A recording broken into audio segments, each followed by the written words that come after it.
truth can sometimes seem mite malleable, depending upon your point of view. Like how those dime novels make you out to be something you're not? Jack, don't be starting trouble. No, he's right. They do tend to exaggerate. Did they exaggerate your part in taking down the Daltons? Well, I was there in the flesh, boy, so I saw what happened firsthand.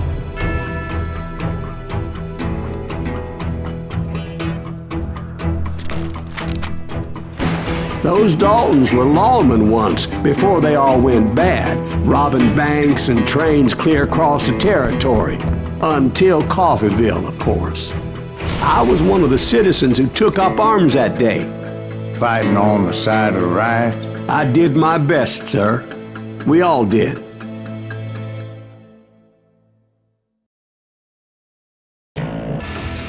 It was early morning.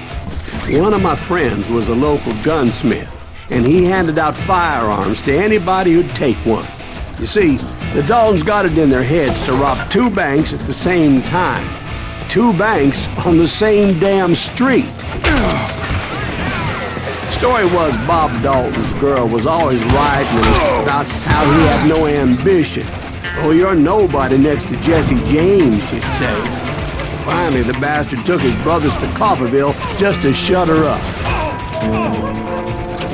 Well, the locals recognized the Daltons right off. Before they could get away, half the town took up arms to defend their property.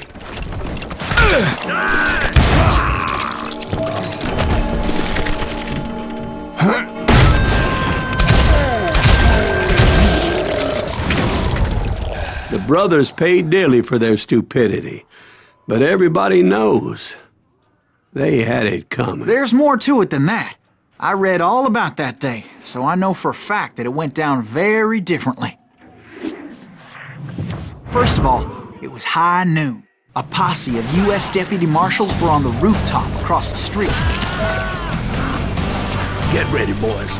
They're gonna make a move. The lawmen had been tracking the Daltons for months. Now they finally had them dead to rights. Among them was a bounty hunter feared by many a lawbreaker.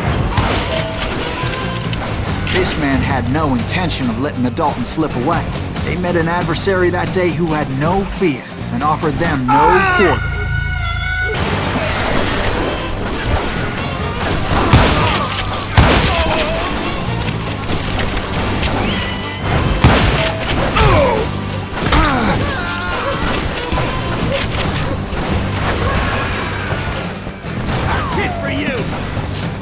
The marshals tried to get the Daltons to surrender.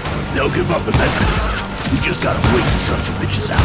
This bounty hunter knew that the brothers were far too proud to ever lay down their guns.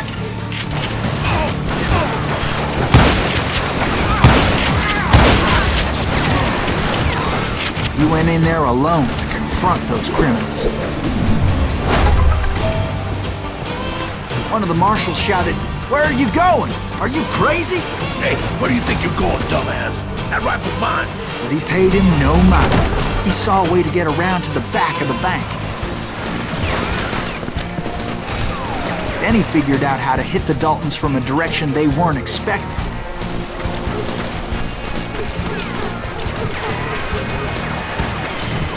From above. Fortunately, a water tower was right there.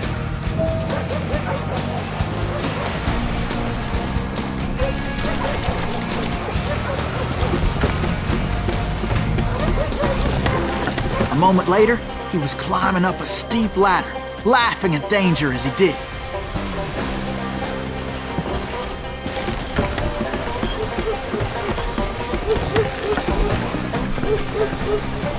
It was brave men like him who risked their lives to tame this wild country.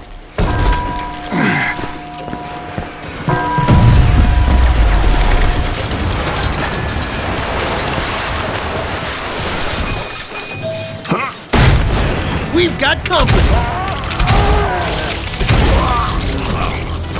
Heroic men like him, who did what other men couldn't or wouldn't to make this country free. Like Jim Bowie and Davy Crockett, who died defending the Alamo. Is that Silas Greaves? Son of a bitch! got company.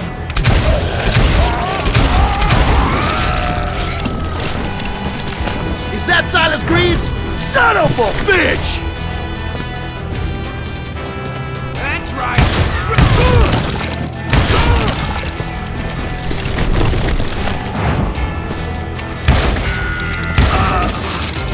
Sorry, son of a bitch!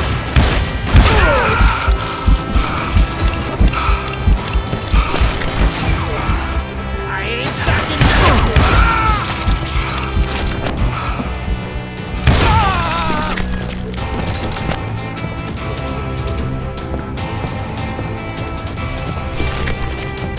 Over there!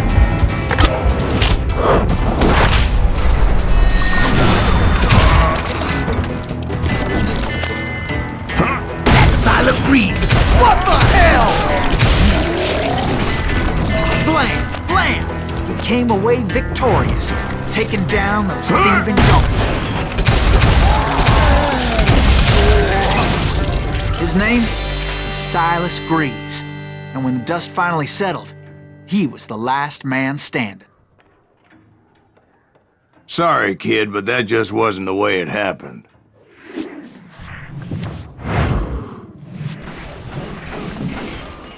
It was early evening, not high noon. The Daltons blew up a safe, and were all set to hightail it out of there. I was late to the party, and Coffeyville was already up in arms. Those pathetic deputies surrounding the bank were dropping like flies.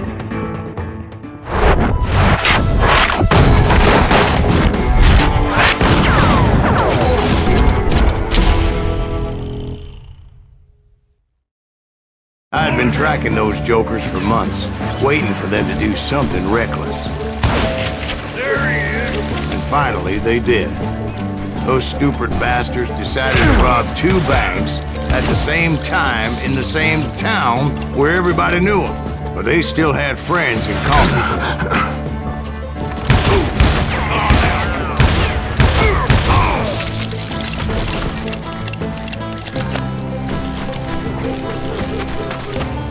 Hey, we got us a hero. Put some balls in him! And those friends came after me like a pack of wild dogs, tooth and nail. They were coming at me from all directions. I caught sight of the Daltons running with the money and didn't want to lose them. Problem was, they knew the town better than I did. And to top it off, I found myself in the middle of another shootout entirely. Did the Daltons hole up in somebody's house? No, it was the Smiths, I believe. They were cousins of the Daltons. And they were shooting at the Browns, who were shooting at the Daltons. Which wasn't any surprise, because those two families have been feuding forever. And since the Joneses are related to the Browns, they shot at the Smiths, pissing off the Heimhoffers, whose daughter recently married a Smith. Well, bullets were flying every which way as all the old feuds in Kansas caught fire all at once. There was a hell of a lot of pissed off people in Coffeyville that day. But that's just the way life is sometimes. Shit happens.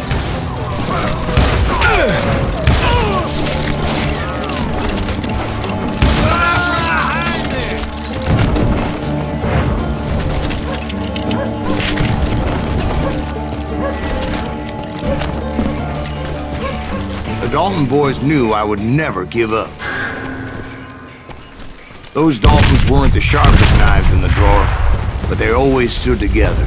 They set a trap to slow me down and allow at least two of them to escape.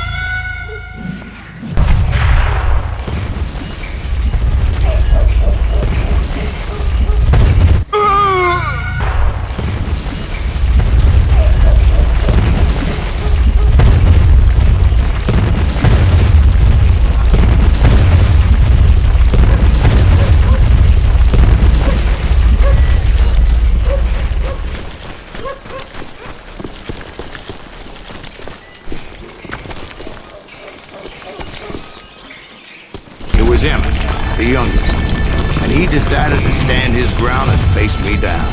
I ain't afraid of you, Silas Greaves. This is where it ends for you. He was determined to protect his brothers. I understood how he felt.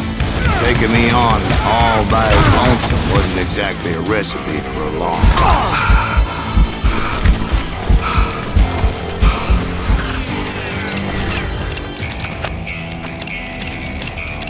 I'm gonna cut you in half!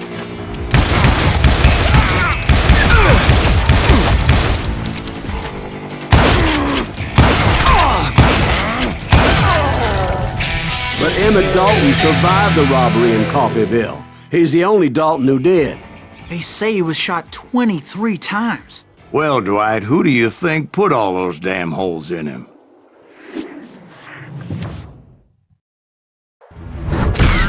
But I have to admit, that boy had grit.